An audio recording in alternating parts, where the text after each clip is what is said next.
Hey Alex, how you doing? Can you hear me all right? I can't hear you seem to be muted.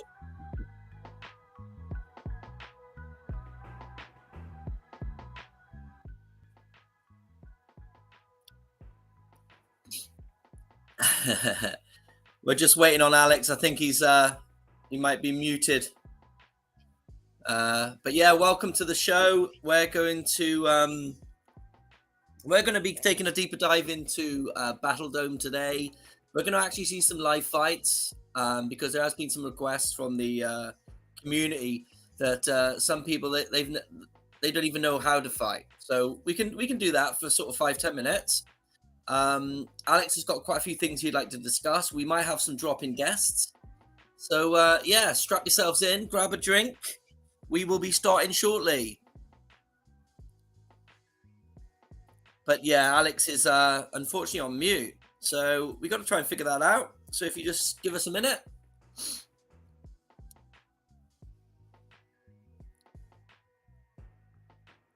In the meantime, you've got some... Okay, there's Alex has gone into full screen mode. Don't know why. Yeah. There he is. Yeah, do you hear me now? Yeah, I heard you loud and clear. Okay. I'm just trying to put it so you are not forced into full screen. I don't know why it's doing that. 1 second. You know, the whole thing, because I've never muted this and it's malfunctioning, it looks like. I don't know.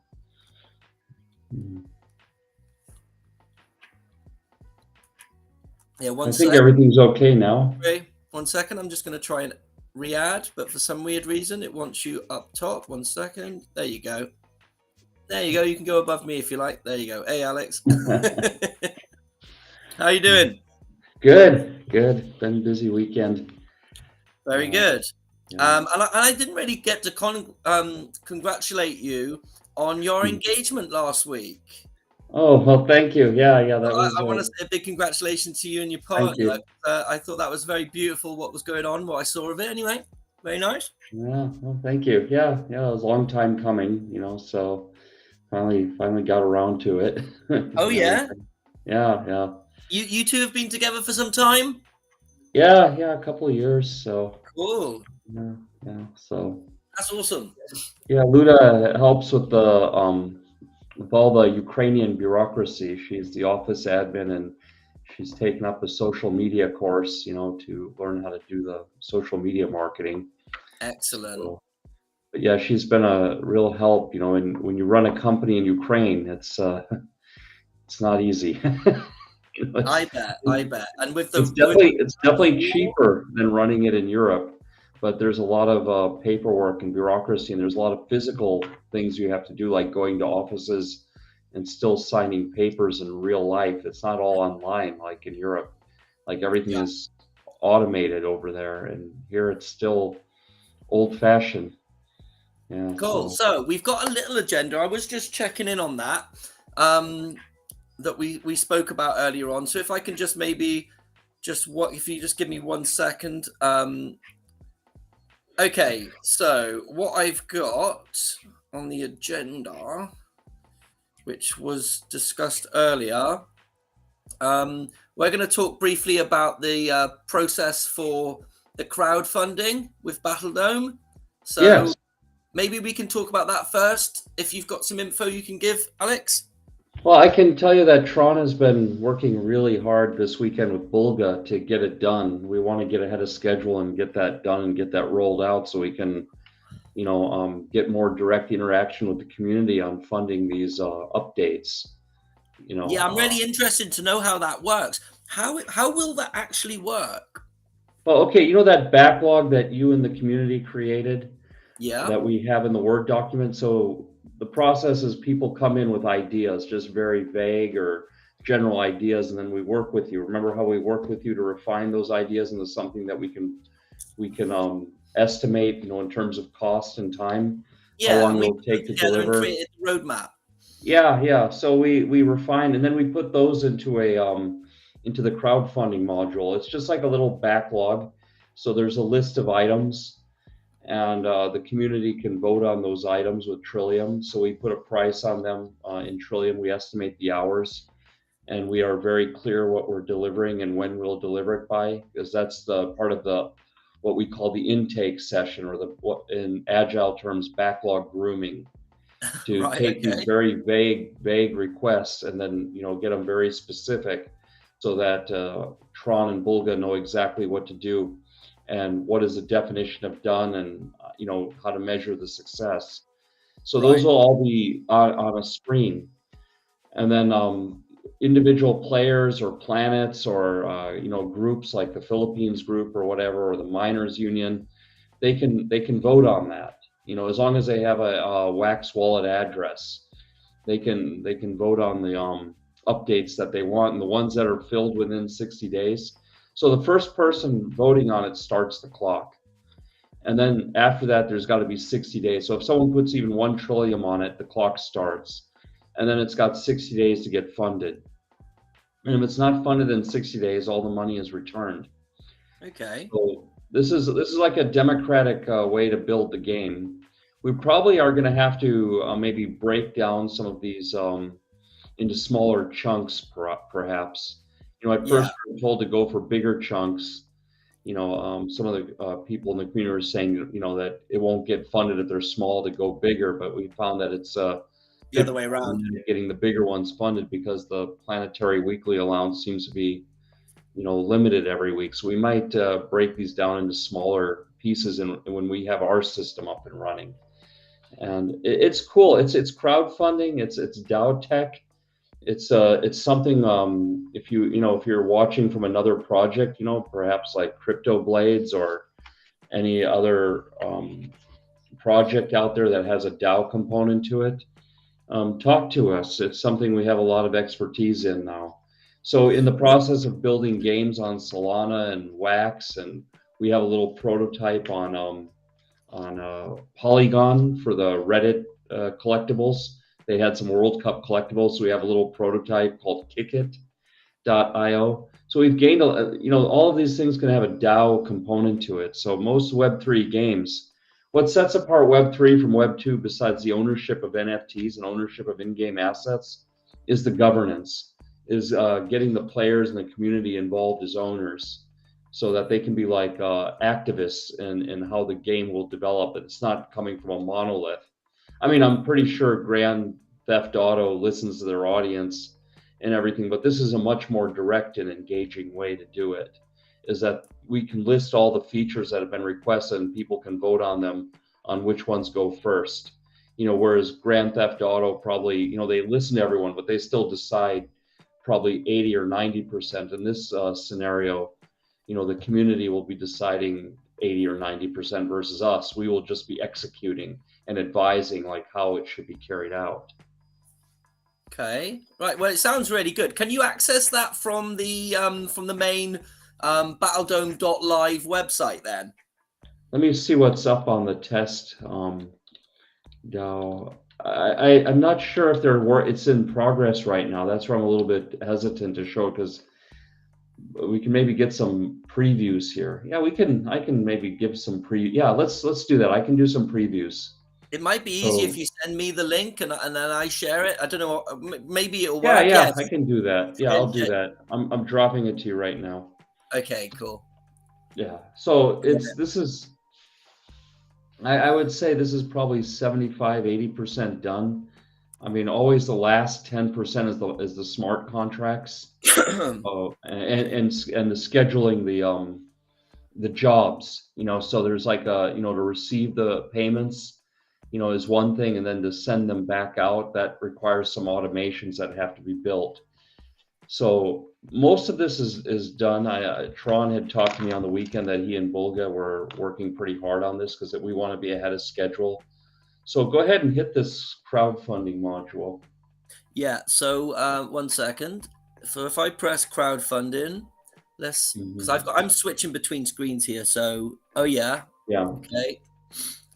Right. So what I'm trying to say is, will obviously everyone won't have access to this, or will they? Or is this just... Yeah, it'll be everybody. Anybody Right. with a Wax wallet can access this, and they can go ahead and they can hit that fund button. This is right now, just like I say, work in progress. This is preview. Is So this going to be like a tab on the Battledome? Say, for example, 1 second. I'm going to bring up the normal Battledome. 1 sec. Where is yeah, it? I think it's going to be on the left side. I think there will be as far as I understand the design, it'll be one of the pieces on the left side. Like the Yeah, what that they'll makes. call syndicates tool set, or there'll Yes. be I just crowdfunding. I'm not sure. So like there it is there. So say for example, there on the screen we've got the main hub, like the Battledome, and then on the left hand side there's lobby, history, leaderboards. So there'll be something in there called governance, for example. Yeah, I think so. Or we might even break this down into crowdfunding will have its own, right? And then Yeah, Battledome president and tournament admin, those other ones will probably be behind an admin panel, of because course. that you have to be elected, to do Yeah, it.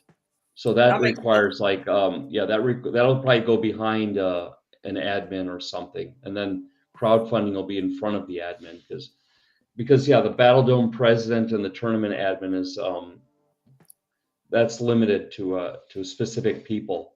And I Yeah. think if they don't want to, the Battledome president gets 10% of the repairs for that month, or for that period. I think it's now we've gotten it down to 2 weeks versus a month.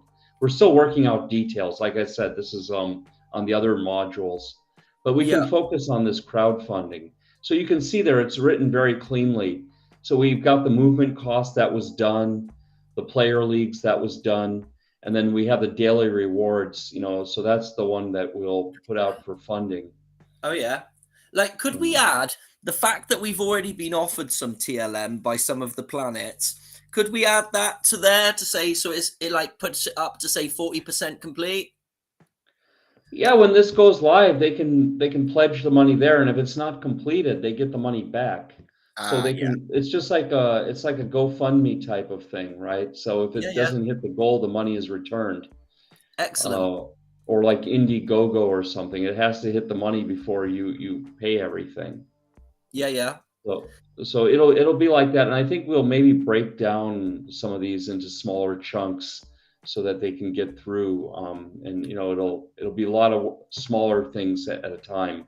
So there'll always be something coming out every 2 weeks. That's our vision, and we really want like Bulga to take lead on this, so I can free Tron up to do some other projects. Yeah, it looks like some of the prices have actually been reduced. Are they the actual final prices or is it actually No, no. This is just examples. This is yeah. Okay, because cool. everything has to be dollarized, right? We're like a company. We have expenses, in fiat currency. I mean, unfortunately, or fortunately, or however you want to look at it, the world hasn't priced everything in Bitcoin. I think even in El Salvador, that's not going well. People are saying it's going well, but then when people go on the street and ask the average El Salvadoran what they think of all this, it's too complicated. It's too volatile. So we unfortunately have to do everything in fiat currency. So I don't know if we can get this working to have these prices be based on Yeah. fiat value of TLM, so we can pay our contractors, and pay for our hosting costs and what have you that are Oh yeah. associated. It's very difficult to try and be able to pay people and things when the price changes by 50% sometimes within a week, Oh yeah. I mean, even you a day. can't plan on that. It's like yeah, it's just it's not serious. I should say that. Uh, it's a bit in the best scenario. Let's say crypto takes over the world and all the fiat has just gone to zilch. I mean, in that kind of world, we're probably going to have even some bigger problems. Like I said, if governments completely collapse and everything, then you're going to have to worry about Dow isn't going to save you from armed drug cartels and bands of Americans, like living in the countryside with their guns, and they all band together. I don't know if you've seen these dystopian movies like I love them. Handmaid's Tale. Yeah, you see Handmaid's Tale, and you see this thing about Pablo Escobar in Colombia. I mean, those are the people that are going to take over. It's not going to be like your video game DAO is also going to step in and be the government, and everyone's going to be happy and using cryptocurrency for everything. So there's like something between like the fiat world we live in and then going to this completely like Bitcoin world or this completely crypto world. There's going to be something in between that happens, right? Oh yeah, So there's a lot of strange talk like that. If, say, for example, I don't want to be talking about doom porn, but if there was, say, a World War III or something, then it would be such a big change that it would need something like that in order to make the switch over to cryptocurrency. Because without something cataclysmic like a big event, it just won't yeah. happen because people won't allow it. Well, people don't like change. There's okay. This is what's going on in the world. So you have 1% of the people, they own everything, right? I mean, this is no conspiracy. There's like 1,800 people in the world that own like 40% of the assets. There's some numbers out there. It's just astronomical. I mean, that's not conspiracy theory. But then you have this like upper middle class, like this self-aware people, like that are have money but not enough money to be completely free. They're frustrated. But then you have this like other 80% that are just working every day and they're content. I mean, you go here in Ukraine, they have their family, they have their job, they're living in an old Soviet bloc apartment. I mean, yeah, they want more, but they have accepted, and you cannot change those people. They're not ready to flip. They have to see it. They have to see it, the concept proven. Then they Yeah. jump in, right? So I can understand, the frustration of the people, who are, red pilled, if one wants to say, or all of this, that they're seeing all this doom and gloom. But I've said on my YouTube videos, this has been going on all the time. I mean, look at the dark ages of Europe.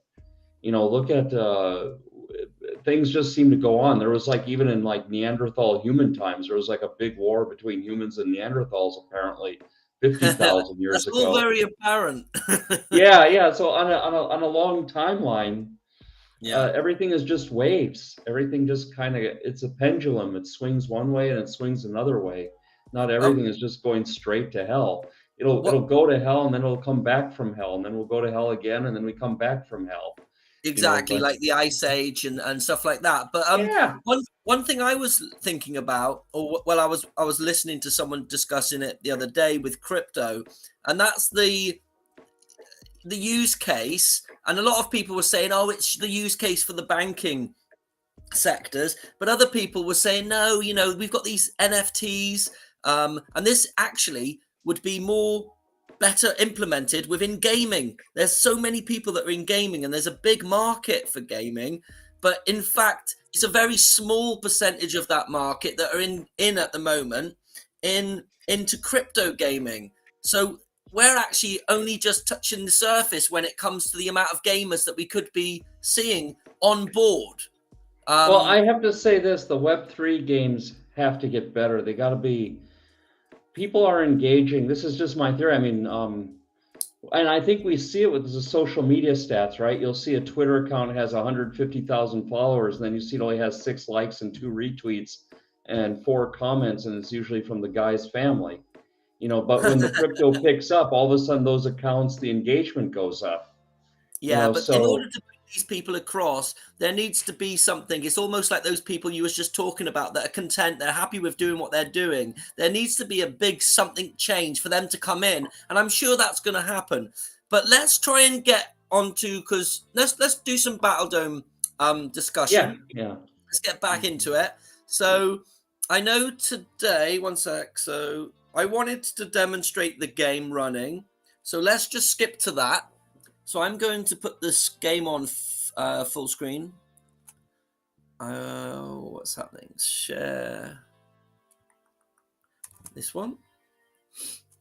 So I'm just going to demonstrate a couple of fights, if I can, whilst it's on the screen, and I'll talk you through it. So say, for Okay. example, you've never played Battledome before. you type in. Well, you should start them in the beginner league if they've never played before. They Yeah, probably of just course. have the basic NFTs. So this is Yeah, assuming a person that has just discovered alien worlds and got their shovel, and they maybe picked up the very cheapest weapon in Minion, you know. yeah. So let's put it this way. You've just typed in Battledome.live. You've come to this screen. This is like the hub, the central hub of the game. Hmm. On the left-hand side here is like the control panel. So you've got lobby, which is where we're at. How to play. We're actually in the process of updating our how to play. So if I click on that now, there, as you can see, there's a YouTube video, but we are going to fully update that. That needs doing as well, and that's one of the reasons I'm doing what I'm doing today, because it hasn't been done yet.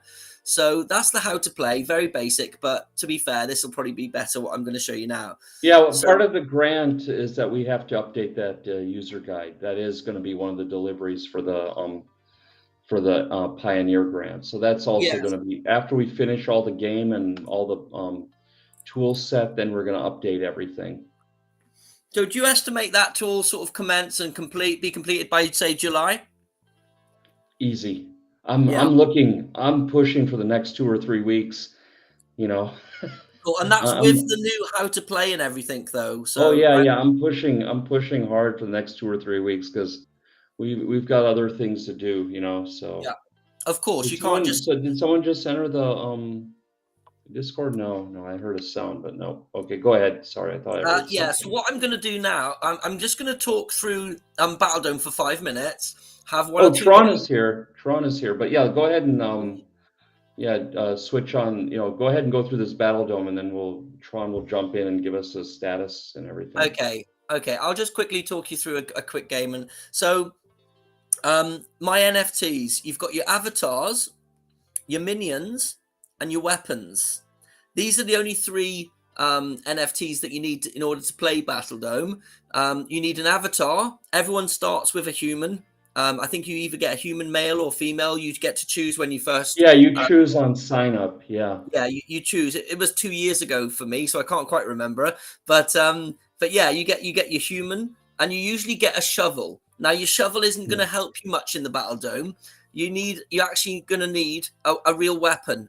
So you can find these on the Atomic Hub, or you can save up your NFT points and you can buy them in the Alien Worlds NFT. Let me just remember what the actual part is called. So you go onto your Alien Worlds, you click on your character, and there's an NFT points. When you click on there, there's the NFT outpost. And in the NFT outpost, let me see if I'm sharing my screen right now. What I want to do is share the screen whilst it changes, but it's stationary. So I'll quickly show you that. Alien Worlds game share. Okay, so this should be on the screen now with the outpost. So this is the Alien Worlds game. I've gone to NFT points, and here's the outpost. There's lots of things to buy. I'll just try and scroll down some. As you can see here, I've got a mine. At the moment, I'm mining. You'll probably see in a second. I'm mining like every once an hour, pretty much. I'll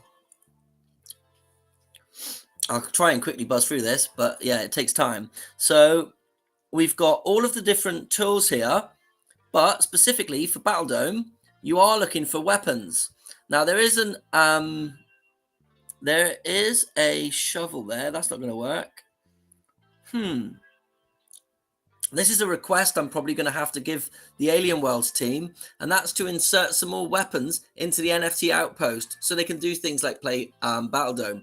But in here, you get different things. They change each week, and sometimes you'll find a weapon, sometimes you'll find a minion. Yeah, But it's always it's always changing. yeah, But but yeah, let's funny go enough, ahead and let's skip through this and just show the basic setup, with the minion. yeah. So yeah, right. They've just got tools basically right now, but usually they do have the things that you need for Battledome. So let's skip back to the Battledome screen. Okay, that should be sharing now. Excellent. So I'm just juggling screens here at the moment. So you've got your battle history. just it's loading. Last fights. So one's in purple, you're advanced. One's in white, that's your beginner league. So there's been some fights happening here. Here's the results. Here are the actual planets that won at the end. Total games played this month is almost 3,000, which is great. And unique players this month has gone up from 300 to 330, which is also great. Even though we've lowered our rewards, we're getting more players in. I'm seeing a lot more players, especially in the beginner league, still coming in. One way to see that and to test that is if you go into the leaderboard and you click on your beginner league. If you scroll all the way back, you can see 86 people have all won a fight. They've all won in a battle in the beginner league. That's 86. If you go to the advanced league, you'll find there's only 50. So there's less. There's more people, it seems to me, from that there's a lot more players in this beginner league. Now, if we have a quick look at the rewards this month, this season. So at the moment, seasons are 2 weeks long.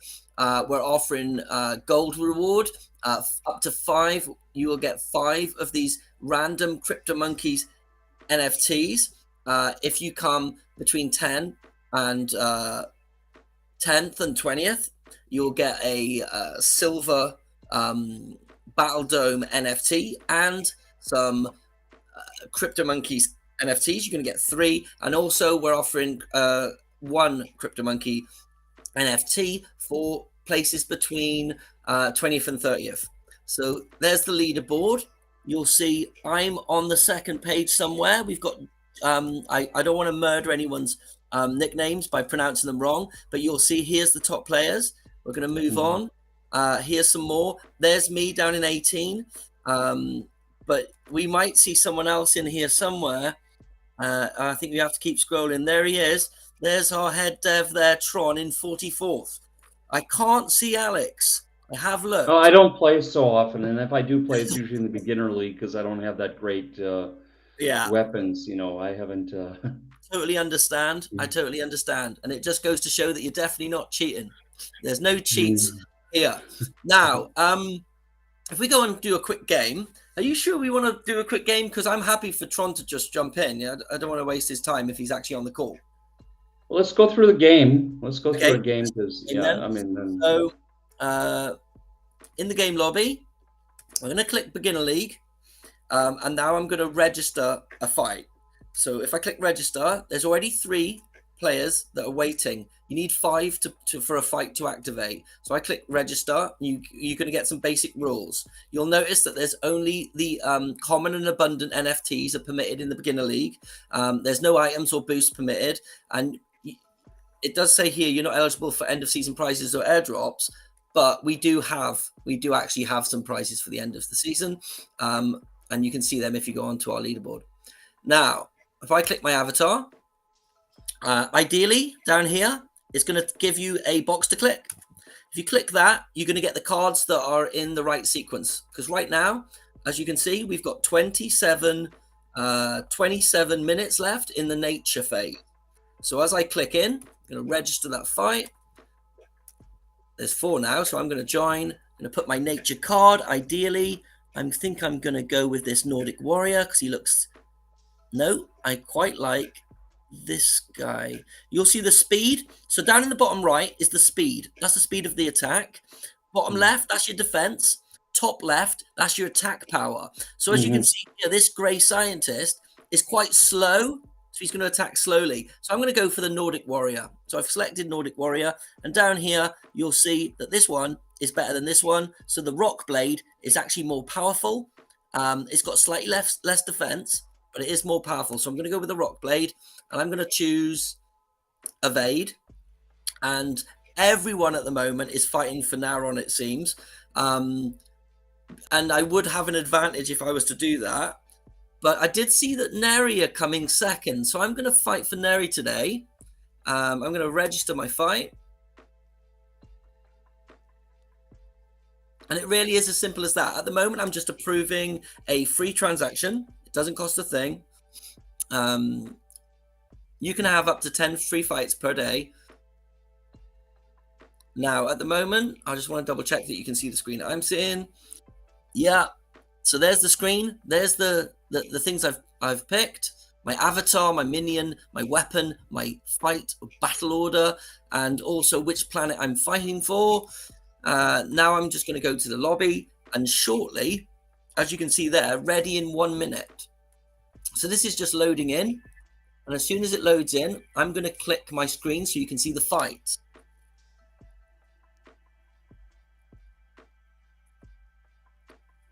Yeah, it'll start counting down, I think. Maybe you have to do a reload. I refresh you might have to do a reload there, and then you'll get the.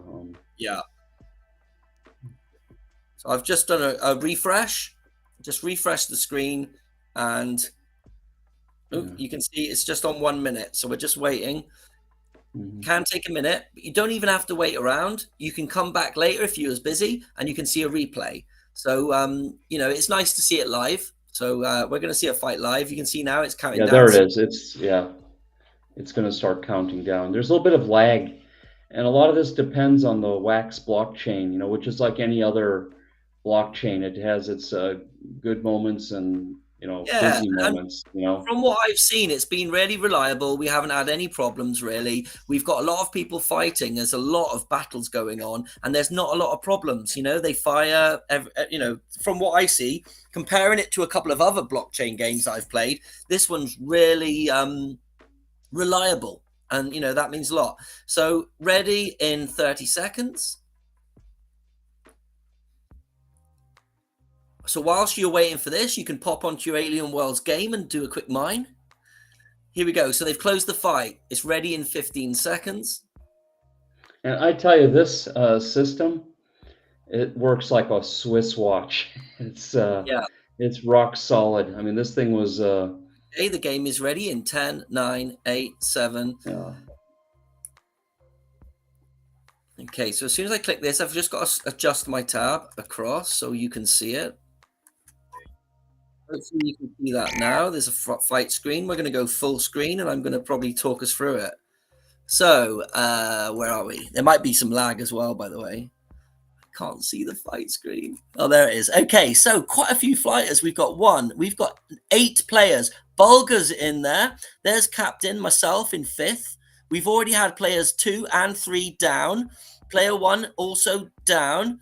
So we've had 5 players. Player 4 has just been attacked by player 7. Player 8 has just been taken out of the game. You're holding up pretty well, Captain. I mean, you only got 39, but you're somehow evading. You're doing a pretty good job of. Yeah, I was just going to say, I wonder who I'm worried about here. So player 7's out. You'll see Captain there in player number 5. He is still in strong. Number 4 is about to fall. 4 is gone. Captain is there in 5th versus 6th place. What is going to happen at round 2, round 3? Okay, this is definitely going to be the final round, and it's the final blow. So well done, player 6. I don't know who that is, but props to you. Great job. I came 2nd. There is no prize for.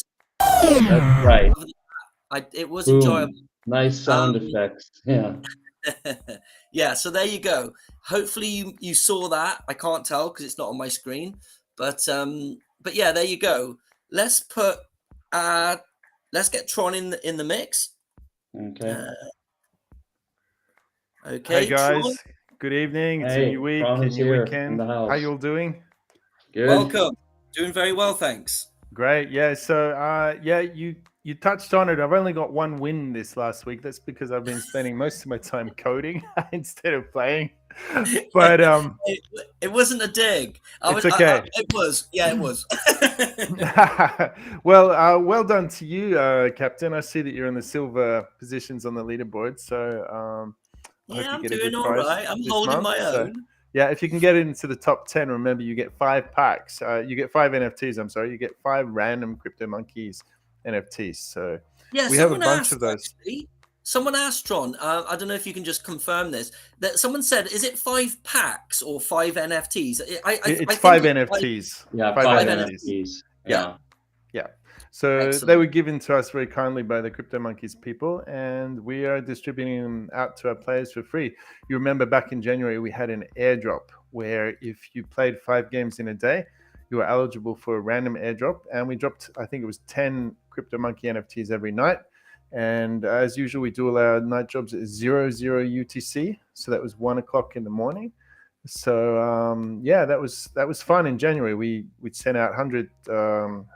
We sent out 300 Crypto Monkeys NFTs in January, and we have some left. That's why we're giving them out now with this promotion here. And you can also win a Crypto Monkeys NFT by placing top 10 on the beginners leaderboard as well.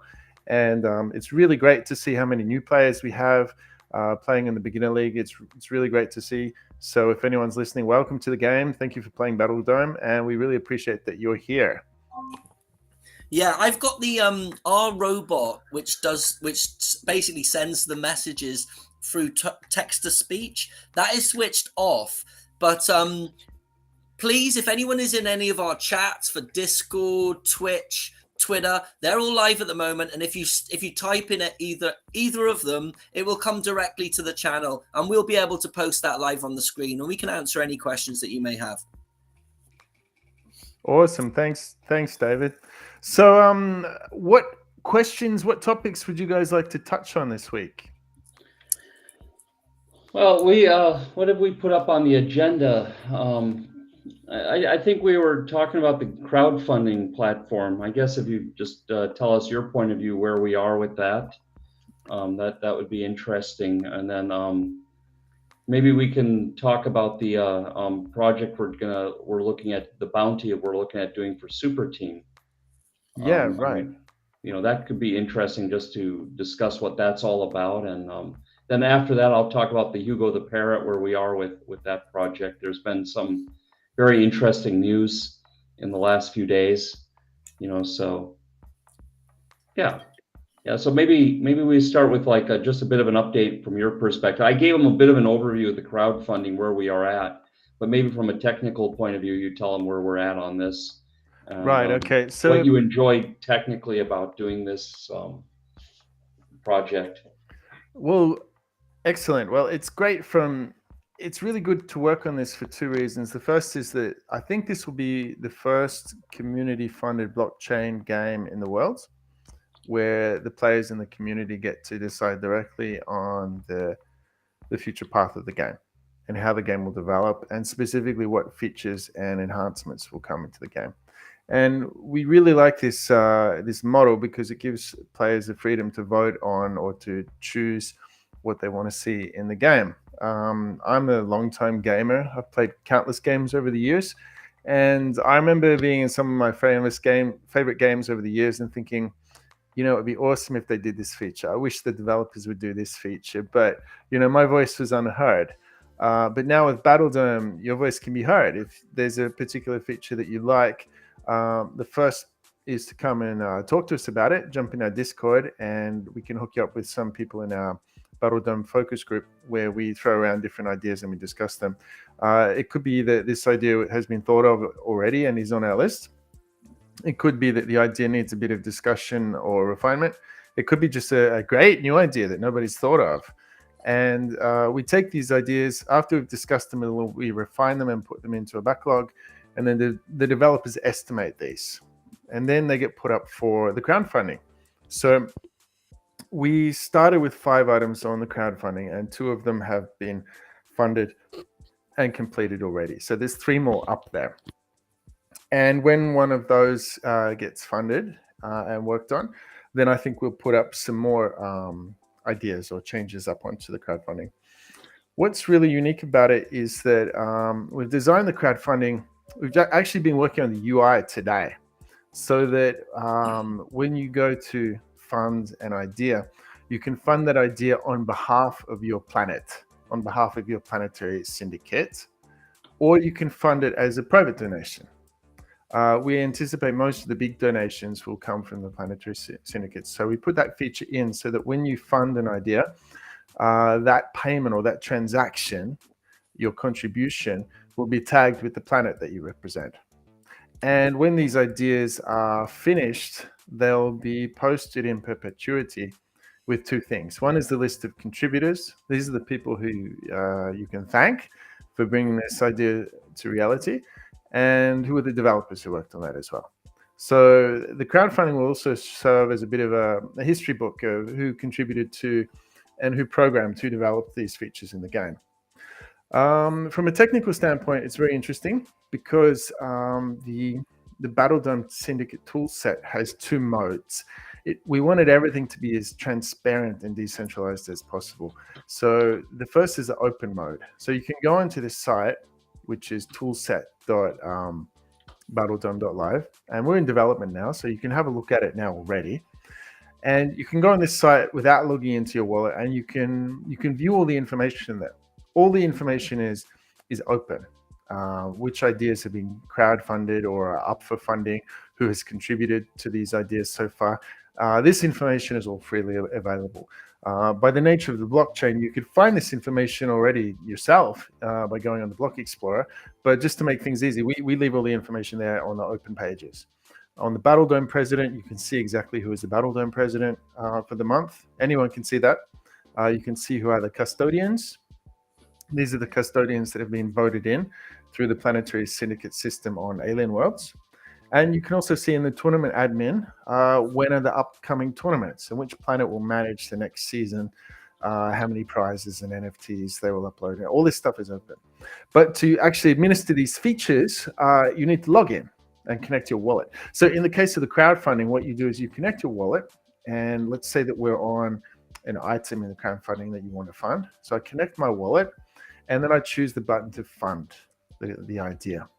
So let's see. There's an item there, item 3. Can you push on the fund button there, Captain? Yeah, I've done it. Okay, so here we're asked the question, who's funding the idea? I'm funding on behalf of a syndicate, or I'm funding myself. So let's imagine that we're funding on behalf of a syndicate. Okay. Yeah. And I'm going to click, right. Yeah, and then choose Valles, for example, the planet on the right. Okay. Yeah, there we go. Next. Okay, so this contribution we tagged as coming from Planet Valles via the Planetary Syndicate. How much would you like to fund for the proposal? So let's just fund it with 1 trillion for now. There will be a minimum amount that we will decide on. I think it'll be 500 or 1,000 trillion. Yeah. And when you click the fund button, it will pop up and ask you to authorize a transaction. So you will digitally sign this transaction that not only pays for this funding amount, that pays the 1 trillion, but it also tells our system that you are who you say you are, that it is actually you who's funding this idea. And that's what's really unique about the writing applications or games for the blockchain, is that we can use the authentication features of the blockchain itself. Yeah, no, it looks great. I like that. I love what you've done there. It looks straightforward, easy to understand. And that's the main thing, is just making things simple. Exactly, yeah. And as people start funding these ideas, you'll see what percentage they're funded at. It'll go, from 0% to 10% to 85%. And there will actually be a timer on these as well. So once the first funding payment is made, that idea then becomes goes into the funding state. And from that point, it has 60 days to reach full funding. And if it reaches full funding, it then becomes active, and the developers will start working on it pretty much immediately. And when they complete it, they will come in the system when it's been completed, tested, and deployed live. And then the idea will be marked as complete. And then we'll be able to see forever who funded this idea and who worked on it as a developer. Ideas that haven't received any funds yet are marked as new, so they're waiting for the first payment. Now, if an idea goes 60 days and doesn't reach its full completion, then the money amounts will be refunded to all the people who contributed. And of course, they might choose to fund a different idea if they like, or not. It's up to them. But there is a time limit for these ideas. It will expire after 60 days. Cool. Yeah, that makes sense, because then obviously you're not stuck on one project for too long and waiting for that to happen. And who knows, there could be a real big idea that's just come in and everyone wants to do that. Yeah, exactly. Yeah. And shout out to Bulga, who's been working on this today. What you see there, the latest version, was Bulga that's been working on that today. So shout out to him. So cool. Yeah. And I seen him in the fight, but he did fall. He did, and you did too, right close to the end. I noticed you died on 0 health. If you'd had 1 more health, Mr. Morgan, then I think... Was it 1? Yeah, you died on 0. You had 24 health, and the attacker had 24. Oh my God, if I had 1 more, I would have got the achievement, right? I really was cheering for you, mate. But but I did get it right last week. I did pick Bulgar, so if you remember. You Yeah. did. So that's the crowdfunding. So we're getting close to completion with this, and it's going to be really cool when it's active. It's going to be really cool. Yeah, looking forward to that. Really looking forward to Battledome growing. It's lovely to see all these new players coming in and enjoying the beginner league.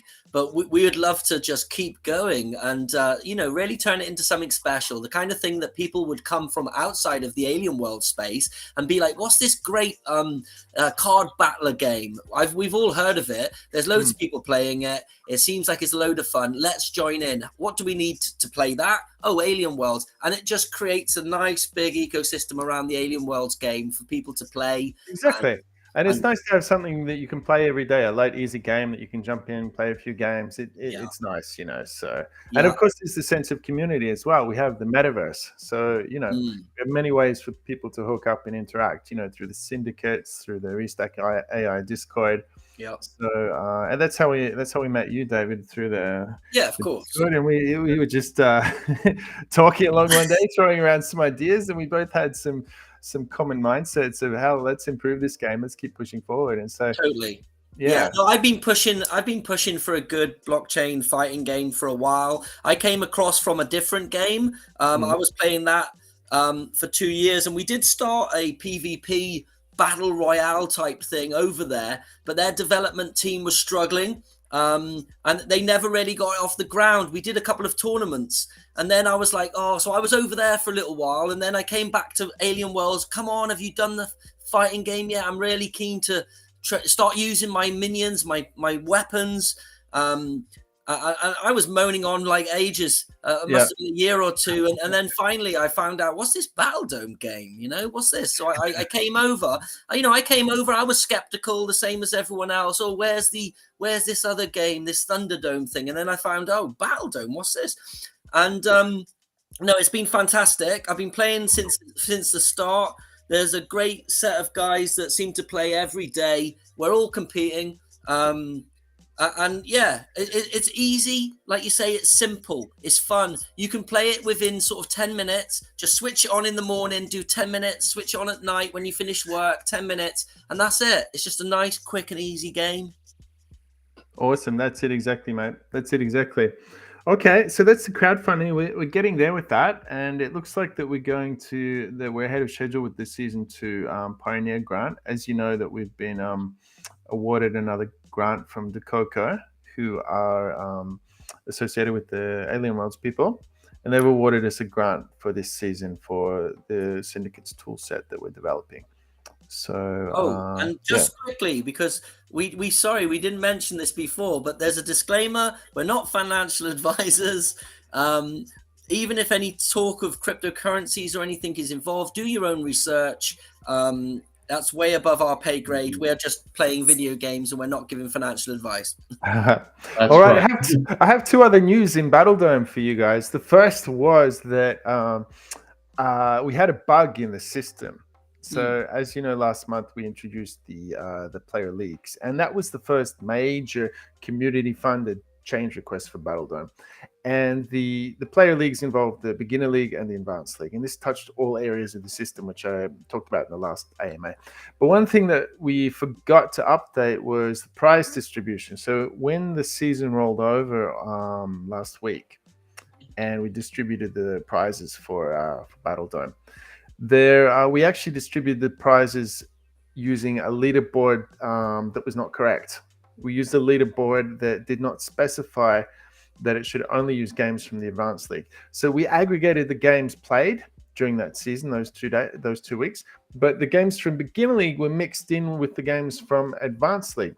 And at first it looked right, because the top 5 players were indeed the top 5 players from the advanced league. But then there was a player who placed 24th, and they got a prize that said that they were 38th. And I thought, that's a little bit weird. So we say to people, just always, open a ticket on our Discord if there's a problem. They did. And we looked into the data, and indeed they had been sent the wrong prize and the wrong reward. And they'd been sent 50 skulls instead of 75 skulls. So they had been shortchanged by the system 25 skulls. And of course we wanted to fix this. And so we were faced with two choices. One was to do a little bit of data analysis and look at what everyone had been sent. If you were sent to silver prize and you were sent 50 skulls, but you should really have been sent 75 skulls, the difference is, okay, you should be compensated 25 skulls. And then we thought that's actually a lot of work to actually look at the differences between those two different sets of data, to aggregate it, to do new payments again. And we thought, you know what? The easiest thing to do would firstly be to fix this bug. So now when we run the prize distribution for the Advanced League, it just takes games from the Advanced League. It was just one line in the code, would you believe? Just one line in the code which says that league equals always advanced. the details. It was a one line. So first we fixed the bug. And you know what? I talked a bit with Alex, and I thought, you know what? Why don't we just run the prize distribution again? And we ran it again. And what happened is that people got the prizes distributed a second time. And then we had people contacting us saying, hey, we distributed the prize twice. And we said, you know what? That's okay. That's okay. We wanted to just apologize for this bug. So we've given you the prizes twice. So some people who should have had 75 skulls, they've actually received, for example, 125. Wow. Whatever the value is. Wow. So if you've gotten extra skulls this week, it was with intention that you should get those. So please enjoy those. So please spend the skulls on some items in the shop. We have cosmetic items that play sounds and attack animations when you attack. There are potions that you can use to try and increase your chance of winning the Advanced League. And there's also the marketplace for the NFTs. So that was that. So people got prizes twice last season. So that was due to a bug in the system. But I think everyone's happy now afterwards. I bet they're happy. It sounds like I'd be happy if I had loads of extra skulls to spend in the shop. Yeah. And by the way, the 5 skulls that people win from your daily competition every day, Captain, those 5 skulls have just been sent out today on Sunday night. It was a little late this weekend, but it's definitely been sent out. And the other news is that we had a mythical item in the marketplace, and that mythical item got picked up. Yeah, it got picked up for, I believe, 3,000 skulls. So there's a proud owner of a mythical item now. Nice. As you know, the items in the shop, they start at a particular price, and then they go down in price every hour. Yeah, I love that Dutch auction system. I've never really. I know I've seen it. They do it in England sometimes. Yeah. But I love the fact that you did that. It makes it so much more exciting. Exactly, yeah. So we obviously start the prices of the NFTs in the market. The rare, epic, legendary, and in this case, a mythical item, we start them at a very expensive price, and that's by design. And then what we do is we drop the prices every hour. And there's a timer on the market page in Battledome that tells when the next price reduction will happen, and it's always 00 on the hour. And then also at 00 UTC, which is 1 in the morning for you guys in the UK, any items that have been sold that day will be refreshed. So there'll be 6 items always in the market for sale. The story of the mythical item is that we actually put 120 items into the market. And the way it works is we have an account. We have a crypto account for these items. I think it's called market.dome. And anyone can go in there and look at that, because remember, everything to do with the game is open on the blockchain. You're free to look around and see how the game works, see how the transactions work, see where the payments and the NFTs are going, and how the game economy works. We leave it open to everyone by design. But plus, it's on the blockchain. We couldn't stop people from looking, but we encourage you to look. And the market.dome account, I think, had 120 NFTs in it. And the way it works is it chooses 6 random NFTs from that bag and puts them on the market. Now, when we first put those 120 NFTs, we had a handful of NFTs that were legendary. We had a few that were epic. We had a dozen or so that were rare. But we had 1 mythical NFT, and we were debating whether to put it in there or not. And we thought, okay, we'll put it in there. But on the first day, it's a 6 out of 120 chance of that coming in. It's a pretty small chance. Yeah. And then every day, imagine usually there's two or three items that are sold every day. So then it's 2 or 3 more rolls of the dice, 1 out of 100, 1 out of 99, 1 out of 88. Eventually, that item is going to appear in the marketplace, and it did this month. And it started with a very expensive. That long. It came within sort of 2 months. Yeah, it did. It did, exactly. And so obviously the price was very expensive, and I can look up the formula to tell you the how much formula it for actually that. sold for. Yeah, so all right, so I have a function on the back end that I've coded. So I'm coding in TypeScript here. and I have a function called market original price. So if an NFT is a common rarity, the price will be 50 plus a random between 0 and 50 skulls. So it will be between 50 and 100 if you follow the mathematics. A rare will be priced between 200 and 400. An epic between 750 and 1250. Now a mythical NFT will be randomly priced between 20 and 30,000 skulls. And that's intentionally very high. But that price will also go down every hour by 50.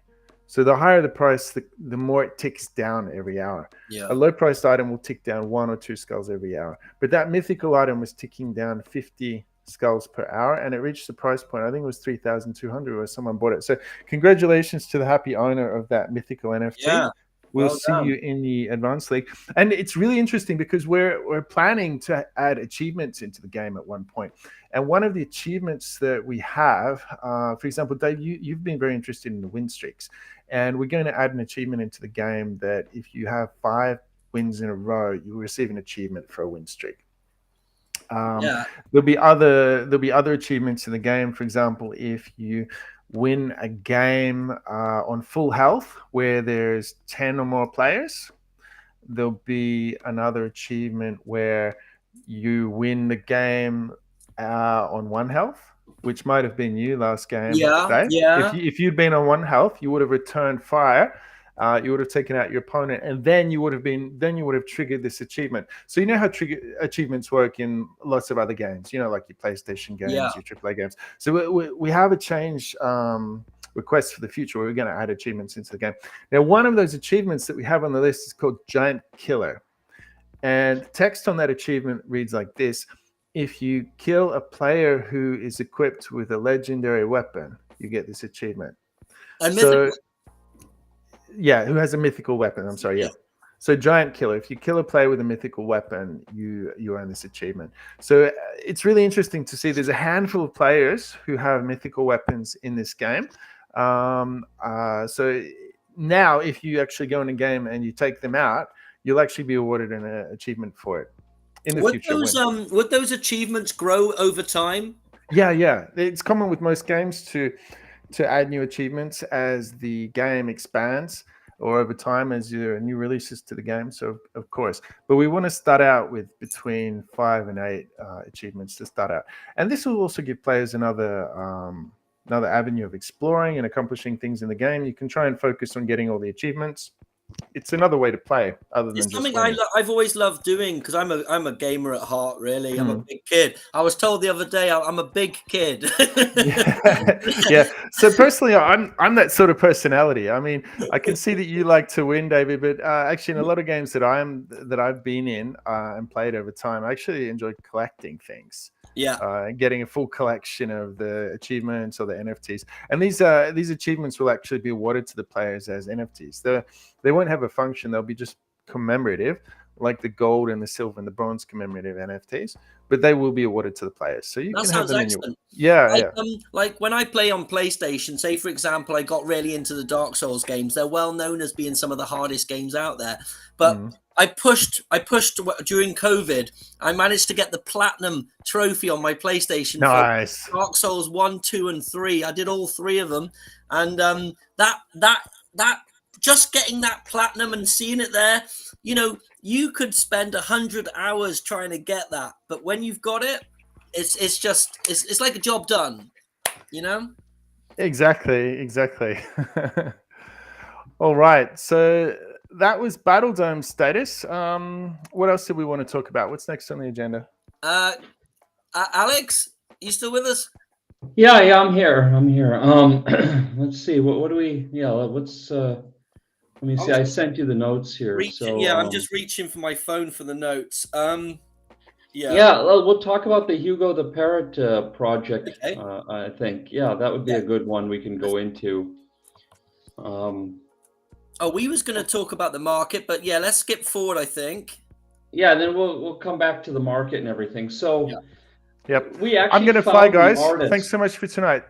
Yep. Hey, thank you. Thank you again, Tron. Take care. Bye. Bye. Okay, so this Hugo the Parrot, we found the actual artist. This picture you see here on the right. He's a guy named Owen Bell, and he lives in Australia, and he actually designs postage stamps for the Australian Post Office. And he had an African gray parrot, and so he's a big enthusiast about this particular species of parrot. And he gave us full permission to use it for the project, since it is going towards building a foundation. So having endorsement and permission from someone of that caliber, it's really it really helps. So we can actually legally, because this graphic has been floating all over. But how I found him, I used Google Lens. I downloaded the Google Lens app, and I just pictured this thing in there, and it was able to track him down. Who this It's called owner. a reverse image scan. Yeah, you just scan it. You use Google Lens, you scan it, and then it shows you. It's kind of like Pinterest. Pinterest, you put up an image and it shows you other images like it. Yeah, Pinterest. Pinterest had that algorithm, and I think Google just perfected it. Yeah. Because the lens really works good. So you just showed an image, and then it shows you where it came from. That's amazing. So that's how you found him. You contacted him, and he liked everything, and he says, "Of course, you can use my." And we've been having a nice talk every day and everything as well, like how to do everything. So, Fantastic. He's had a lot of questions about web pages and NFTs, how they work. So we've had a nice back and forth going on. Yeah. About that. Yeah. That's nice. Yeah. Helps grow the community with people that you know and interested in the same things. But yeah, it looks really good fun, this Hugo project. One thing is, we're talking about a talking parrot here. There's not much more funnier things on this planet, if you ask me. So you've got a talking parrot that can talk fluent Croatian, and it's already got a huge fan base on YouTube.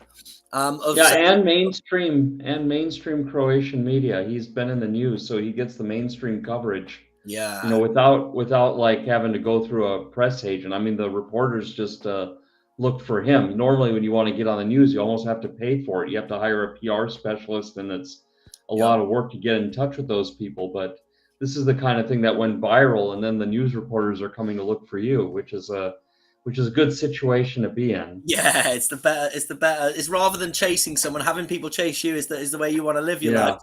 But so the aim with this project is essentially to create a Hugo coin, like a meme coin, really, which is going to go towards the profits are going to go towards like animal sanctuaries. We spoke briefly about it last week, towards the preservation and care of these African grey parrots.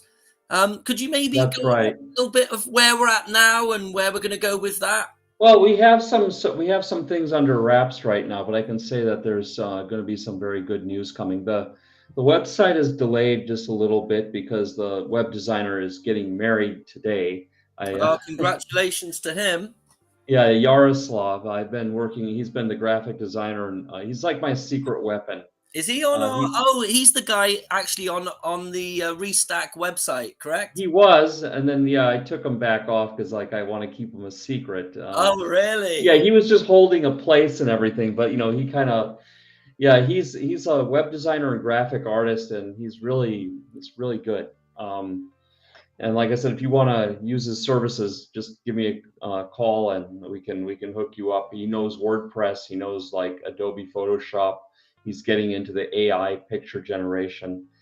So he's going to be helping us a lot to get the graphics and the website and all the identity done. And then John, our other partner, is working with the Parrot's parents, Andrew and Tiana, over in Split. There's actually a conference coming up in the third week of May in Split, Croatia. It's called Block Split. And so they're going to present this project there. We're already in contact with the people running this conference, and actually one person, she reached out to us, and I'm hoping she joins the project. She's a parrot enthusiast, a crypto enthusiast, and a Croatian. It's like all three in one, and she knows how to code and React on top of that. So that's the front end of our tech stack is the React. Yeah, it sounds too good to be true. So yeah, fingers crossed that she joins. You know, yeah, I hope so. You know, it would be cool. Yeah, because we definitely want to grow the marketing team for this. Now, obviously, I can do some basic marketing and some community management, but it's always better with like two heads are better than one approach. Yeah, this is going to require a team because it's going to span many time zones. One thing about like any kind of pets or animals or anything like that, it's a global thing. You know, they have their niches, right? So every species of bird has like a huge, I was looking this up, like zebra finches, these like little small birds you buy at the pet store. They have like millions of people on Reddit. They have a community and it's global. So what we have to do, the challenging thing is like among mainstream people, crypto and NFTs has a bad name because of all the rug pulls, unfortunately.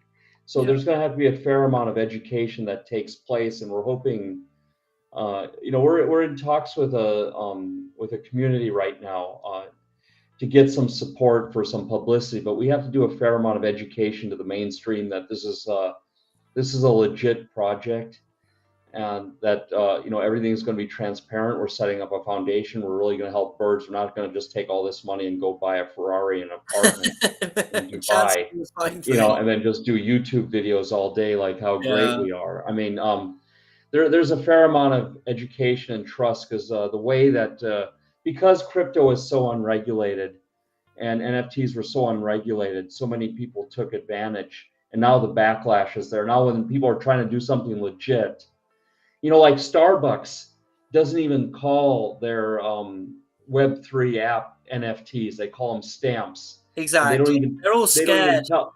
It comes with a negative. It's tarnished. unfortunate. It's It's like, tarnished. it's like the way nuclear technology was introduced to the world, right? Yeah. It was introduced through the bomb instead of through the energy. And so that's why nuclear energy got off to a bad start. Yeah, And exactly. it's kind of like this with the NFTs. It was all fraud. I mean, most of this, like OpenSea had insider trading going on. I mean, 95% of the projects didn't deliver. Wasn't it It's like last year or the year before, which the most Googled word was NFT? yeah, and now it's like crickets. You go and you go like I was talking about like the Twitters and everything. It's like if you look at the engagement level, it's all crickets. It's Hey, like what do you think, Alex? You might know. I haven't really looked at it, but what do you think the latest, most common typed into Google thing is? Probably the war. No, I think the war in Ukraine, it's like a local thing. I mean, here in Ukraine, of course, it's the most typed in thing, but I think globally, I don't know, probably the economy or something like that. Yeah, Or yeah, you're right. Yeah. I don't know. Why don't you check it? Is there any way to search that up real quick? Yeah, I'll just quickly do that. If you want to continue with the Hugo, how where we're at with the Hugo situation, I'll quickly have a look for this. Yeah, I mean, so no, I'm just telling, like, so right now we're in the middle of like getting the website up. I put up a link tree that gives people everything they need to know where to go. It's kind of like, it's got like a whole directory of their, let me see if I can send that over to you. Link tree. Okay, yeah, I'll ping that up on the screen. Yeah, let me just get that, let me see, link. Let me get it from the Twitter account. Yeah, no worries. Yeah, Okay, I love I'm this still link Googling. tree software. I mean, this is like really a cool thing. Okay, I've got the top four. I've got the top four for what is the most Googled word in 2023 so far this year. It is a US search volume. So hang on. Oh, it's just this is US based, so it's not worldwide. But you would what would you guess? It's pretty obvious, I think, probably. Oh, But, probably Donald Trump or something, like Trump going to no, jail or. it's actually YouTube is the most. Okay, sure. Second is Amazon. Third, Facebook. Fourth, which is quite, I think that's kind of weird, Wordle. Wordle came fourth. Now, I've never used Wordle. Do you know it? Wordle, I don't know that one. No. No, me either. I'm surprised it's had so many hits. Okay, I'm just having a look at this LinkedIn. I'll share that. Oh, sorry, it's not LinkedIn, is it? It's the tree. Okay, that should be on the screen now. I'm just gonna switch it up.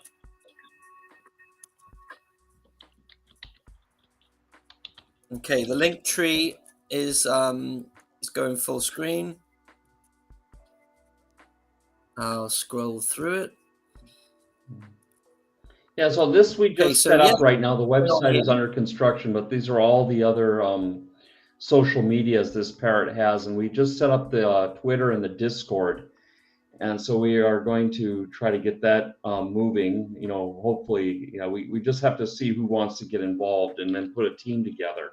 So that's the next step. We want to get all the graphics and the media done, and then we want to put a team together to do it. You know, for sure. Yeah. So yeah, there's a website which is under construction. You do know that I can make websites.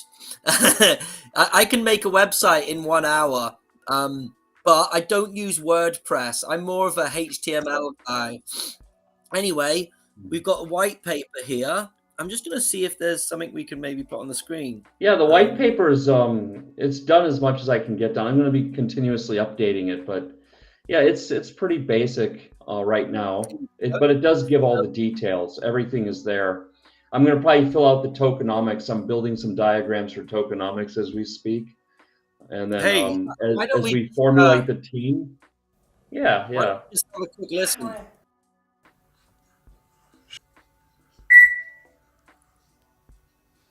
Ah.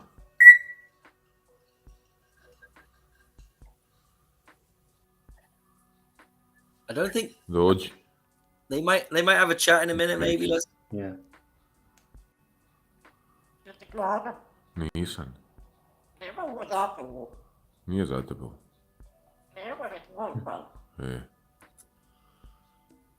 He's gonna fly, I think. I think he's getting ready to fly.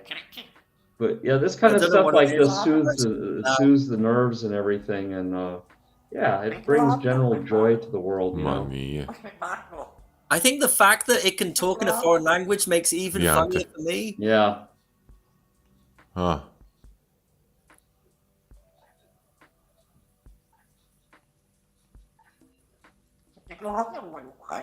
Je li Hugo? Gdje je Frane? Ma di su svi? Ma koji tvoj pile malo? Right, okay. I'm sure they can talk for hours. Yeah. That's funny. Okay, let's come out of that. Okay, cool. So we was just having a quick look at the white paper. Yeah, I would say it goes beyond the meme coin because it actually has a purpose, and then it's gonna. What we want to do, and this is something I've always envisioned, and Tron has envisioned, that why should people come on at 2 a.m. to mint an NFT? So what we want to do is sell tokens, right? And then people hold those tokens, and if they buy a certain amount of tokens and hold it for a certain amount of time, we will just drop them the NFT. They don't have to. So we're more customer oriented instead of having people hang out till 2 a.m. and they get an NFT or not. This is more democratic. And then with those NFTs, there'll be different levels of things they can do. Some will just be purely collectible. Others will offer exclusive video access to the bird, things like this. So that's our approach. And then there'll be like I said, there's a fundraising event, to this. This starts up a foundation. And then there'll be a game. There'll be a game for these NFTs that to consume the tokens, so people will spend their tokens there, and then those tokens will be reissued, and those proceeds. Yeah, we haven't mentioned the game. Well, the game is right now just in a concept that it's going to be a fun and educational game. We haven't really decided like what the game will be, but it'll probably be something. It'll be a mini game, of course. I mean, it's not going to be a AAA game. AAA games cost $20 million to build. Everyone is like saying, "Oh, I want a AAA game. I want a AAA game." It's like building a Hollywood movie. It's not easy. AAA is like, really hard. So Yeah. where Restack is focused is we're like a, mini game builder. We build narrow scope games, which can include a trading card game. We have like a duck racing game, which is probably the easiest game we could build, or a 1-to-1 game. And the most complicated game we would build is a trading card game with a catchy algorithm, something like a Hearthstone or Shadow Era, something along those lines. So hang on, someone. Oh yeah, because I know that Tron's always liked these card trade type games. Yeah, those are our favorite, to be honest. Those are our favorite games. Yeah. Yeah, see, I've played a couple of games like that. There's one which was off of The Witcher, which is like a Polish game. I don't know if you've heard of The Witcher, but they made this game. They made their own game within a game. So if you go to the bar or the tavern within this game called The Witcher, which was a AAA game, it's a very good game actually. I finished that. Mm-hmm. But if you go to the tavern there, you can play this card game, and it's called Gwent. And it actually turned into quite a big deal. And a lot of people nowadays play Gwent. And it was just a mini game from the big game. Yeah. So, they people do enjoy these things. I've never played that Hearthstone or Hearthstone. I've never played it. So I don't know. Oh, that's a big one. That's Blizzard Entertainment. I mean, that's a company that with its own building and hundreds of employees. I mean, that's I know Tron plays it, and I think Tron's played it for a couple of years. Oh yeah, he knows that inside and out, and that's actually the game that's inspired us to want to build our own Do you not think, Alex, that if Battledome was funded enough and it kept getting funding and it was growing, it would eventually be as good as one of those? Of course, anything with enough money and especially the talent that we have access to. Yeah, of course, but that's a pretty high mountain to climb. I mean, getting venture funding right now in this climate, it's hard. It's even hard on a good day. Growing over the next, say, 5 years, and development just kept coming in, and it was funded. I could see Battledome holding its own against some of these bigger games. It just needs time, and it needs more. It needs funding. Let's put it that way. Yeah. Okay, so that we was just looking at the white paper. We've got the social media here. So as you can see, the YouTube, large amount of followers, Facebook, lots of followers, Instagram followers. We're working on the Twitter, Discord, Reddit, and Medium articles for the Hugo the Parrot white paper. Technology-wise, you're considering to go onto the Solana, Polygon, or Dogecoin network for the token launch. I think Dogecoin would be excellent. Well, I'll tell you what, I want to talk about this Dogecoin network. So far, it's been all crickets over there. They had a big a pump to want to be their own layer 2 and everything. And I've actually tried to contact them in their Discord. And I think we have almost the same amount of people in the Battledome Discord as they do. And I mean, this is like Elon Musk coin, and they only have 50 more people than we do in their Discord for this L2. So I don't know how serious it is. Right now, Solana is looking like the front runner. Solana just picked up Steam Network, and Solana beat Polygon in a performance test. There's a Paul Barron network. What's Steam Network? It's another blockchain project, and I think they migrated everything over to Solana. They brought all their assets over. I just saw the headline and read, the first few lines of the story. That's what I usually do. I don't have time to read the whole story, but do you not think that Solana is slightly more risky than going with Polygon? It depends. It's like this thing. Like I'm torn on this. This is like something that, John, Tron, and myself, kind of rhymes, talk about ad nauseum about. Polygon has this community, right? Polygon has the corporate. Well, it's connected to ETH layer, isn't it? So yeah, it's a layer 2 over ETH, and it's a favorite among the big companies like Starbucks and Disney, and I think we've talked about this, all the companies that they have on board. There's a list of how many companies they've boarded. I think Nike is on there, and they've got. I mean, even the Dogecoin layer 2 has Polygon components in it.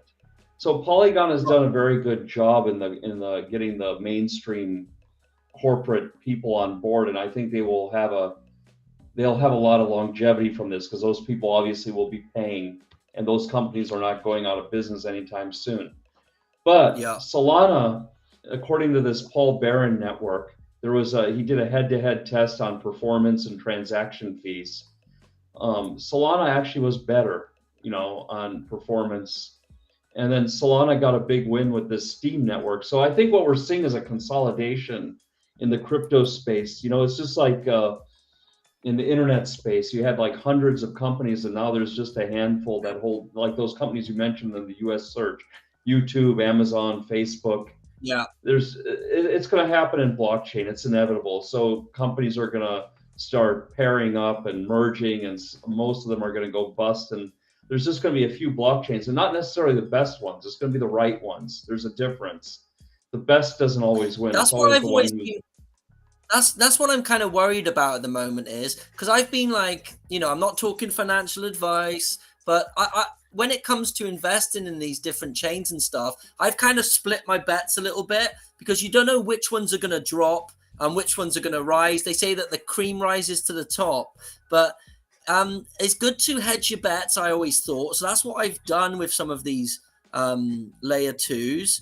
But the thing I worry about is will all of these, because there's a chance that all of these could die off and a new something could just come out, and it could well be connected to government. Have you ever thought of that? Like the government could bring out something and it just whitewashes everything else? Of course. I Yeah. mean, when the internet first came out, right? Everyone was on what was the email? I was on America Online. I had an AOL account, then I gradually migrated to Hotmail for Yeah. a while. I was on Hotmail, and then I migrated to Yahoo, and I was on Yahoo and Hotmail at the same time. I had both. And then like around 2008, 2009, out of nowhere came Google, Gmail, and everyone was on Gmail, and I took everything over there, and I've been on Gmail ever since. Yeah. So yeah, Yeah. it You don't can. hear of many people using Yahoo nowadays, or like Oh, there are a MSN few. Messenger, like a thing There of are people that. using Yahoo. It's still got the finance. I mean, Yeah. Yahoo is not dead. It's just a shadow of what you used to be. But Yahoo Finance is very strong. But it's Yeah. definitely not the search engine that everyone goes to like it used to be. So, but I think there's a consolidation coming in the Web3 space. I think it's coming, and yes, Google could step in. Like everyone was talking about a company called BlackRock. It's a place I used to work a long time ago.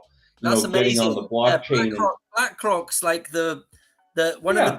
the biggest purchasers of crypto, isn't it? No, they're they're the largest asset manager in the world, and I mean they have some. They're doing some stuff with crypto, but I think they've tokenized some of their funds on Uniswap. But everyone is saying like, oh, which technology is BlackRock going to go with? And one thing I understand, when I worked at BlackRock, they didn't go on Amazon Web Services, right? They had their own server farm, and they bought the power company near the server farm to power it up. So BlackRock is this type of company that could just build its own blockchain. They Yeah. could take a fork off of something that exists and make it better. I mean, believe me, when I was working there, those were some of the smartest people in the world, literally. I mean, they had the ability to hire from like MIT and Yeah. India Institute of Technology and Cambridge and all of these kind of places. And you put all these people together in a room, they're gonna think up something, If Bitcoin was to have like what they call it a spot ETF, someone like BlackRock would be one of the biggest Yeah, they would be in on it. Oh yeah. That's Yeah. what everyone was waiting for in 21. I'll tell you what, I'll pop the Bitcoin slide on. Let's put that on the screen. Because I don't know if you can see my screen. Let me where is it?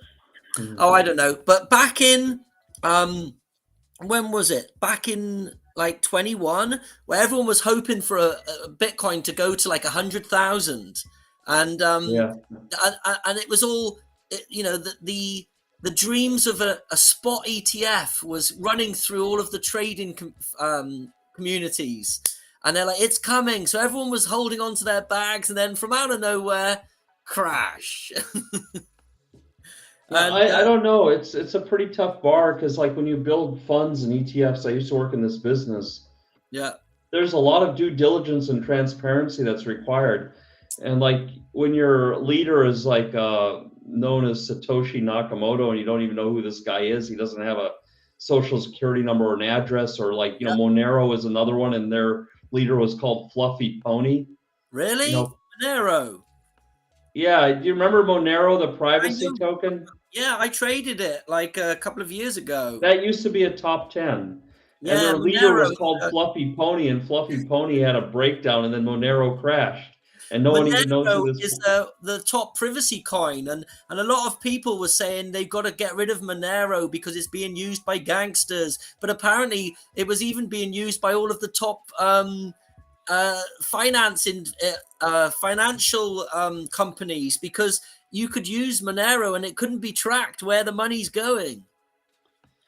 Well, it was also being used by the North Koreans, and I think that's what took it off all the exchanges. But I think it's still on Binance, isn't it? I think. I would have thought you can check. I don't think it's there anymore. Actually, I think it was delisted. Right. Yeah, it's been delisted in most places. They have a pretty active Reddit group, and they have these stickers. I saw one in Oslo, and everything like that. But I went into that Monero Reddit group and I said, what do you think about having a Monero layer or two to have like NFTs? And I said, no, we're always going to be a financial coin. And I said, well, if no one can trade you and reach you and it's not easy, then, and the fees are high, good luck with that, Yeah. Yeah. So I'm just looking at the time, and I know we've gone over. We're like an hour and a half now. So I don't know if there's anything you want to go over before we wrap it up, because we can always save some stuff for next time. Yeah, I didn't even know the time flew so fast. Where did it all go? I know. It's crazy. I guess, yeah. But no, we had a good show today. If you want to just quickly look at this Bitcoin and talk about like where we're at here, because I did the graph here. Like, I see this coin, and there's no financial advice. Do your own research and all that. But I see it coming back down to sort of 20K, unless, I don't know what news event's going to happen that's going to push it down there. But you know what they say? They like a double bottom in order to pick up more trades. So if Bitcoin was to come back down to 20, for example, a lot more people would jump on the bandwagon, and then it's got a higher chance of going up higher if there's more people that have bought. Do you know what I mean? Otherwise, yeah, I don't know. It's like I said, this is, as Warren Buffett even said, it's gambling, right? I mean, totally. No, I completely agree. I mean, it's gambling. The biggest macro driver, as I've been saying, I think on my YouTubes on the last episodes, is what is the U.S. Fed going to do, right? Yeah. If everyone, right now the U.S. Fed is on track to raise interest rates another quarter point in May. And if that doesn't happen, or it falls short, or even if they raise the rates, but then they say in the future it's done, or everything is cooling off, if inflation is under control, or we're happy with where things are at, then it's gonna take off. I mean, just like everything else. I mean, and like I said, this is not financial advice, but this is like history, right? If interest rates go down, risk assets go up. So like gold and all these stocks and everything, because there's more money sloshing around in the market, and that creates inflation, and to hedge inflation, people buy stocks, gold, and Bitcoin, and real estate, and art, and all this other stuff. So it's not just a Bitcoin only story. Bitcoin has become kind of a mainstream asset that it follows interest rates. It's now tracking the other asset classes. Yeah, like if you just give us 1 second, I was supposed to, I've been quite busy today, but I was going to put a chart for the the S&P, which I haven't done, but I can share my screen now. Share this tab. I don't want to show any targets or anything. I need to kind of clean this up. 1 second. If I just remove... I wouldn't worry about it. I mean, we're just talking, right? I mean... Yeah, I'm just going to remove my drawings or switch to that one. Okay, so let's have a look, see where that's at. Can you... I don't know if you can see that. Let me just switch back. On the screen? No, I have to do that.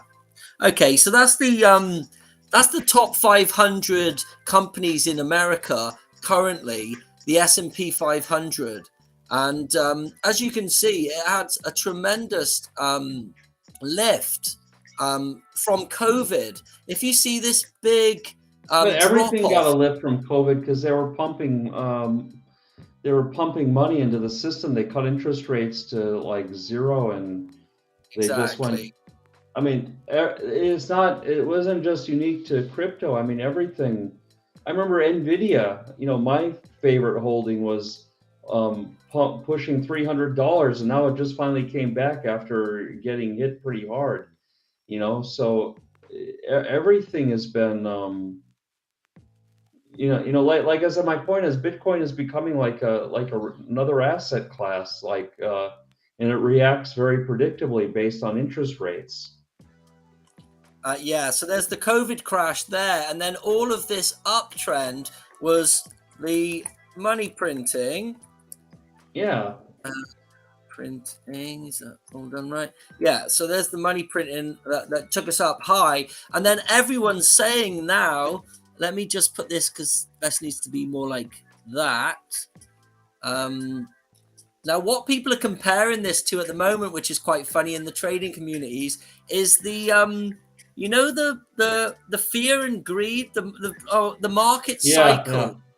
So if I just Google this 1 second, market cycle chart, and what they're comparing it to is quite funny, but it looks dangerous. Let's see if I can just put this on the big screen. I'll share this tab. I've got to continue with cookies. Great. Okay, so let's see if you can see my screen quickly. Okay, so you see the peak. Let's see that it's gone up to a big peak, and then it's come on a lower peak, and then a big crash. Now, what they're trying to say is that to get that big crash in the stock market, where I'll show this one. Yeah.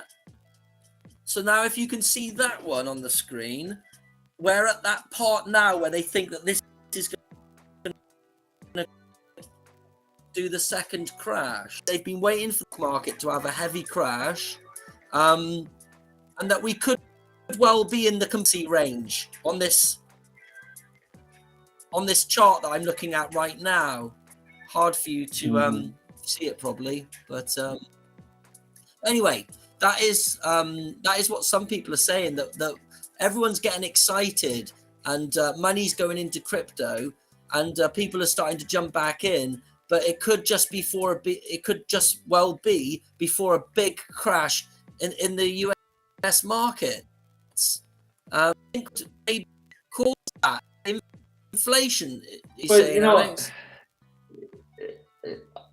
It's a crapshoot because you don't know. Everything is so news dependent. I mean, yeah. To me, I think everything goes sideways until we get unless the Fed starts speaking. If one of these reports comes out and it's showing inflation is not under control, and the Fed starts saying we're hiking, we got to kill inflation at all costs.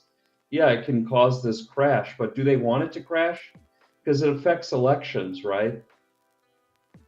It affects political stability. It affects people's retirement funds. So how much would they let it crash? It doesn't seem like, from this COVID crash, it doesn't seem like they like the crashes either. They probably just want to keep, I don't know. I think right now they want to keep everything where it is because inflation is moderating. It's going to take a long time, and they're doing these slow rate hikes, slowly, but we're seeing the inflation is starting to fall off a bit.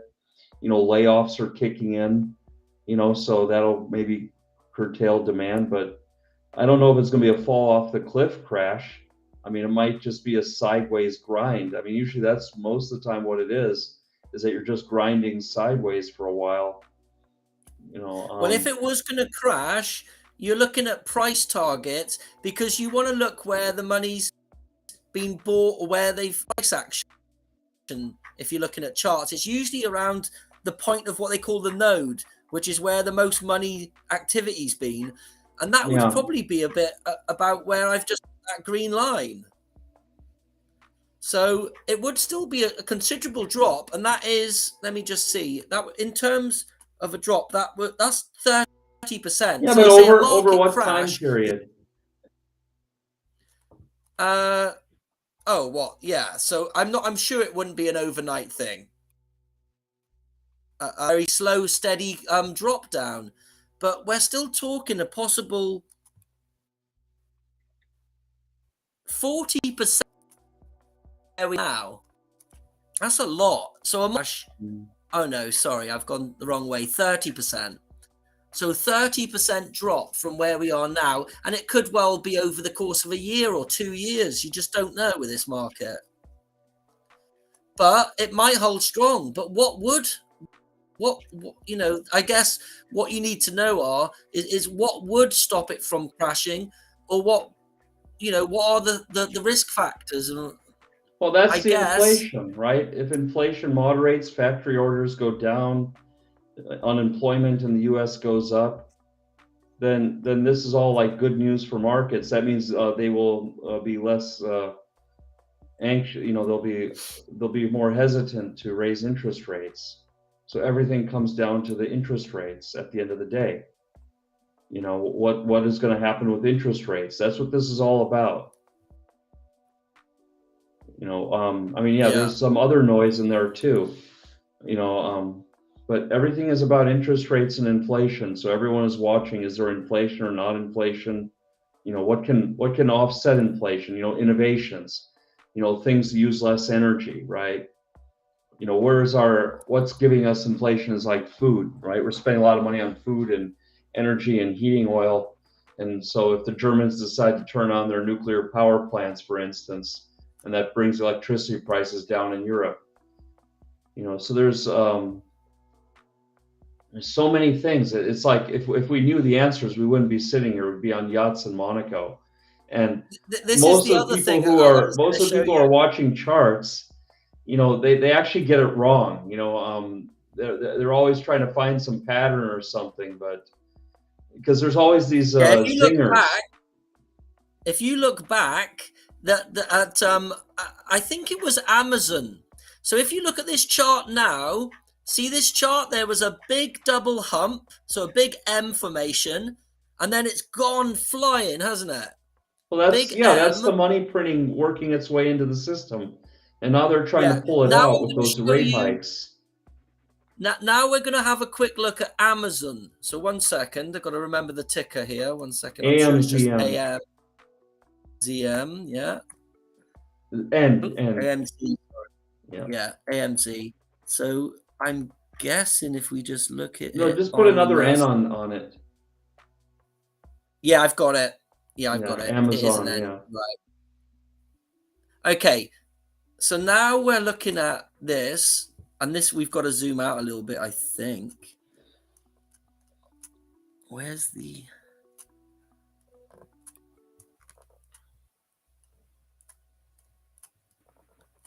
I think it was something like this. See that we've got this up, down, and then it's just shot off.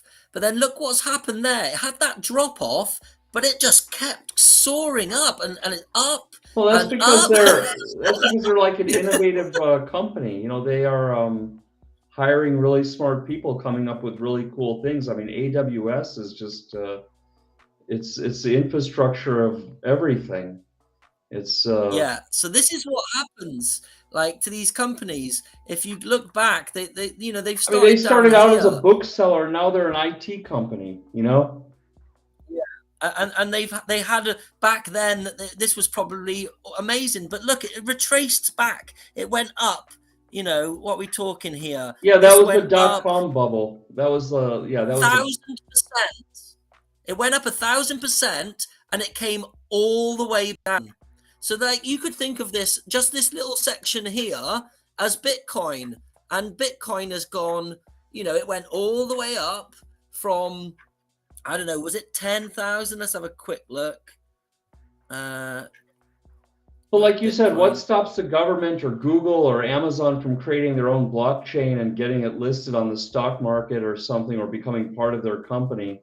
And then who's maintaining it. They're doxxed, and they're it could Bitcoin to me is like America Online. It's got a lot of risks. Yeah. We can ourselves take a copy of Bitcoin and fork it, and I can call it Restack, proof of work, coin, and Yeah. it's physically identical, but there's nothing physically identical to Amazon. Yeah, no, it's completely different. But these cryptocurrencies can be copied, is what you're saying, and I can completely see that. Well, yeah, but it's also it's like fiat money. It's just by dictate. So, you have to watch it every day. You have to watch it every single day, like any other investment. You have to watch it every day and everything. But I think we're just seeing the beginning now of a crypto consolidation. I don't nothing know. is set in stone. I don't know what's going to happen with Bitcoin, but we know that when it starts going, it rips. It goes. Yeah. And it absolutely ripped in September, October of 2020, and it ripped up how much percent? We went all the way up. We went 400%, 500%. Sorry, so it just ripped 500% there. If this is the start of another one, we went 500%. We'd be looking at, just see what sort of figure we're looking at here, and obviously we're just playing with numbers, but 500% takes us way over that. 1 second. 500% from the bottom is, and there's nothing to say it's going to do the same, but 500% puts you at £95,000 Bitcoin. So yeah, 95,000 Bitcoin. I was hoping for £100,000 Bitcoin sooner or later, and you never know, it could well be this side of the halving. So that's the excitement in the market. I tell you what, if there is like a crash in the economy where all of a sudden unemployment shoots up or factory orders shoot down and this inflation number goes down to 2% and the Fed says we're done raising interest rates, that's going to be the single biggest factor that contributes to any kind of run in cryptocurrencies or stocks or any real estate or anything, any asset. Until that moment comes, it's just going to be a slog, a long, hard slog. I mean, you're going to have to hope that people like in India, everyone in India buys $10 worth. They have all these theories like, okay, if everyone in India picked up $10 worth of Bitcoin, it would be like $80 trillion and stuff like this. But they don't. How do they get wallets? How does it become easy for them to use? How do they not get hacked? Because there's just so much fraud and scams that your mainstream person, they don't trust it yet. That has to come from the media. That has to come from the mainstream to say this is okay, get into it. Right now it's like it's people who are interested, people are on the fringe. It's getting more and more adoption slowly, sure. Like people in Turkey have taken a liking to cryptocurrencies because the economy there is so crazy. So how much it needs a lot of that. You need like the Indian economy to go into turmoil for people to switch in mass. In Turkey, I think all the people who switched, they've switched. In Philippines, all the people who have switched have done it, right? So, and those are two places that have like really big problems with their currency. So what is it going to take? How much more of this switching? It's going to take a long time. So maybe it'll reach $1 million, but so will, Nvidia be like $6,000 a share too, and Google will be like tens of thousands of dollars. Other things will rise too. It's not going to be just Bitcoin. When people are afraid of inflation, they go into other things, as well, real estate and gold and what have you. And we're facing a housing crisis at the moment. The cost of living crisis in England has been horrendous. There's a lot of people struggling, and we're expecting possibility of house pricing crashing because they've been overinflated for the last couple of years. Housing prices have almost doubled, especially where I am in South England, where it's actually the more expensive part of England to live, apart from London, of course. But if you go to other parts of England, you can buy a house for practically half the price of South England, where I'm at. In Devon, it's where a lot of people like to retire. And you get a lot of these people that have got these houses in this area where I live, and a lot of these houses are empty because they're bought up by the rich people in London as their holiday homes. So you get all of these nice houses, but the thing is, all of these holiday homes have put the price up because they. But that's nothing new. But the locals can't afford to pay that, so there's loads of houses with no one in them. Yeah, but that's always the case. I mean, I guess they'll have to put some taxes, and they'll have to get moderated somehow. They'll eventually have to. That's what happens when you live in a nice part of the world. You find that the house prices go up because it's not because sometimes the locals will buy a second home, but you find these people that are the rich people in the cities will buy their second home in these nicer places, so they can go there on holiday. And that happens a lot. Anyway, we're going to wrap it up, I think, because we haven't had much action in the chat. We didn't do the prize in the Discord this week because there wasn't enough activity in the chat. So next week we can do the 30 skull prize, and that will be ready for next week. But I guess we're going to have to maybe spend a little bit more time marketing to get people the awareness out there about this AMA. I did post it today, and I think I did post it on Friday that we're going to be doing it. But to get activity and engagement, you really need to be posting this sort of thing. You have to spam. Yeah. Well, I tell you what we're competing against. We're competing against the nice weather. The weather was really nice today, and everyone is outside. The spring is coming, and it's going to. So we might just go to AMA every 2 weeks, maybe. Yeah, we could. Yeah, we could definitely go to every 2 weeks because, like you say, if there's not enough demand, then we put our time and energy where there's more demand, and that will be into obviously getting these projects off the ground. Yes. And there's more time having to be spent, especially with this new token launch for Hugo. Yeah. And whilst we're waiting for the Battledome grant to be finished, and we can go to crowdfunding, which I think is going to be great, by the way. I think, in fact, without that, Battledome would really struggle to grow. So it's fantastic that has been done. And well done, Tron and the dev team working on that. Because without that, Battledome would be stagnant. That's right. Wouldn't be able to grow. Any closing comments, Alex? No, that's all I got. Cool. So. Me too. It's been a pleasure. Yep. Always a pleasure. And I will see you on the next AMA. Hope everyone enjoyed it. We will post this tomorrow, probably once it's uploaded to YouTube, so everyone can do the catch-up video. But other than that, I'll see you in the Discord, the Restack Discord.